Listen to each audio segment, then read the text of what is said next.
¿Cómo afecta la reunión de Maduro con ministro iraní a su acercamiento a Biden? Nicolás Maduro se reunió con el ministro iraní de Petróleo en Caracas. Los contactos con la Casa Blanca no pasan de ser tácticos, al menos por ahora, opinan analistas. Venezuela necesita comercializar su petróleo a pesar de las sanciones contra Rusia y la experiencia iraní le es útil, explican.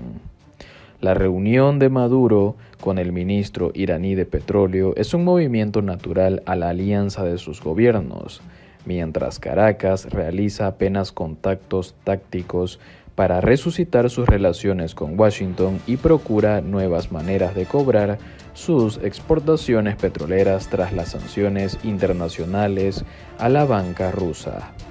Es la opinión de dos especialistas en relaciones internacionales, consultados por La Voz de América sobre la visita oficial a Venezuela del ministro de Petróleo de Irán, Javad Oughi, esta semana.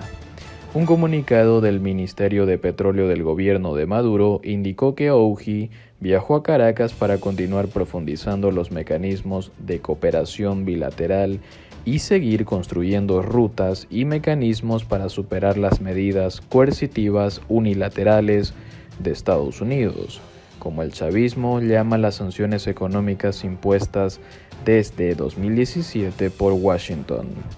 Poco se supo sobre su agenda en Venezuela. Lo recibió el ministro de Petróleo venezolano Tarek El Aissami, hombre solicitado por la justicia estadounidense bajo cargos criminales y sancionado desde hace 5 años por Washington. Maduro, quien se reunió con Oughi, ha definido en los últimos años la relación con Irán como estratégica. El gobierno iraní ha vendido gasolina y otros derivados de crudo a Venezuela, con énfasis en la transferencia de condensados para producir combustible en las refinerías del país suramericano. El Aissami dijo en un video divulgado por redes sociales que era un gusto tener al funcionario iraní en Venezuela. Irán es, junto a Rusia y China, uno de los principales aliados comerciales y políticos del gobierno de Maduro. El presidente venezolano también se reunió con Oughi, un encuentro que calificó como productivo para profundizar los lazos de hermandad y cooperación en materia energética, según publicó en su cuenta oficial de Twitter. Lo llamó país hermano, asimismo, y garantizó su respaldo para lograr un beneficio compartido y la complementariedad para nuestros pueblos, dijo. Urgencia venezolana. La visita de Oughi ocurre 2 meses después de la visita de una delegación de alto nivel del gobierno de Estados Unidos a Caracas para reunirse con Maduro en el Palacio de Miraflores. Juan González, asesor de Biden en materia de seguridad nacional, y el embajador James Story participaron en la cita en marzo. Agencias informativas reportaron que Estados Unidos debatía con Venezuela la posibilidad de reducir las sanciones económicas y reactivar el envío de petróleo a Norteamérica en medio del veto a los productores energéticos rusos. The Economist publicó a finales de abril un reportaje donde informa de una futura reunión entre los gobiernos de Estados Unidos y Venezuela en Trinidad y Tobago, donde participaría la vicepresidenta de Maduro, Delcy Rodríguez. Hubo fuertes críticas en Estados Unidos al viaje de la delegación de Biden a Venezuela, especialmente desde el Partido Republicano. La Casa Blanca descartó que se esté contemplando por ahora reactivar la cooperación petrolera. Jonathan Benavides, politólogo y analista de política internacional especializado en geopolítica de Rusia, Europa Occidental y Medio Oriente, recuerda que Irán pone al servicio de Venezuela su experiencia de 43 años comercializando su petróleo en el mercado mundial a pesar de las sanciones estadounidenses. Desde el ascenso al poder del líder izquierdista Hugo Chávez en 1999, Venezuela dio un cambio de timón hacia la República Islámica de Irán, dadas sus coincidencias de discurso antiestadounidense, acota. Estos acuerdos de cooperación petrolera van más allá, son acuerdos de cooperación política entre Estados Unidos y Estados Unidos rivales, apunta. hijo de Maduro y ex ministra Valera recibieron 45 millones de dólares en sobornos, dice ex fiscal.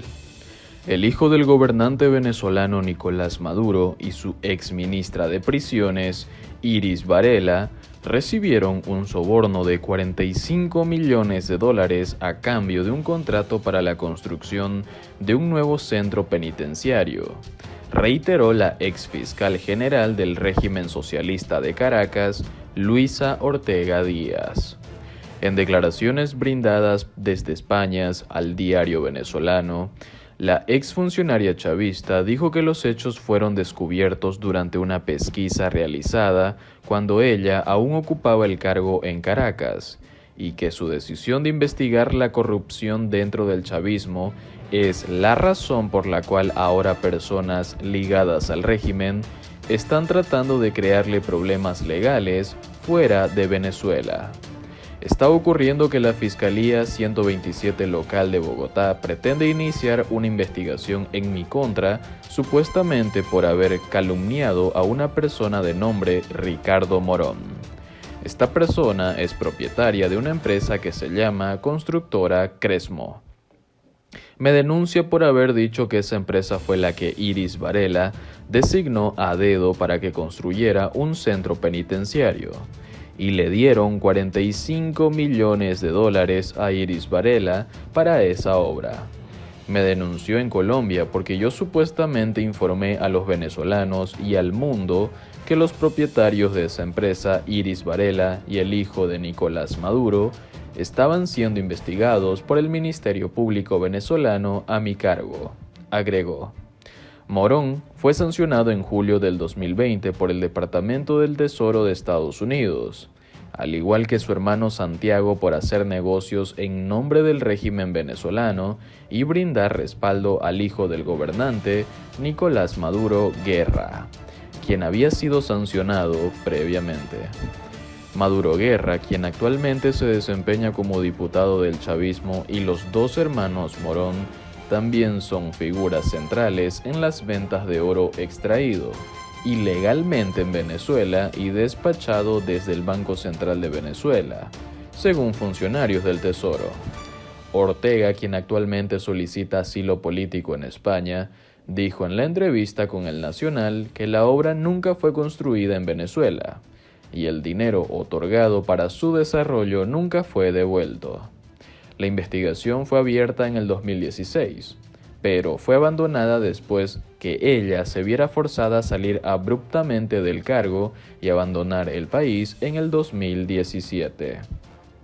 La ex fiscal general había denunciado en el pasado que Venezuela había perdido más de 35 millones de dólares por la corrupción asociada con la compañía multinacional Odebrecht, y que Maduro recibió millonarios sobornos a cambio de otorgar las obras a la constructora brasileña.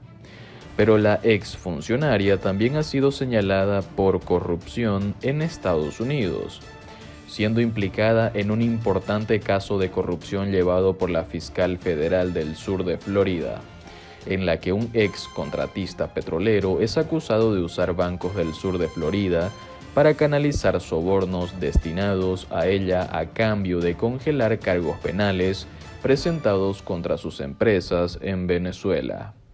Aunque la exfuncionaria de alto rango no está nombrada directamente en el caso penal de Miami, fuentes familiarizadas con la investigación estadounidense dijeron al Miami Herald que Ortega Díaz es la funcionaria 1 de Venezuela que aparece en el documento y es sospechosa de aceptar sobornos del empresario Carlos Enrique Urbano Fermín, cuyas empresas hacían negocios con subsidiarias de la compañía petrolera nacional PDVSA.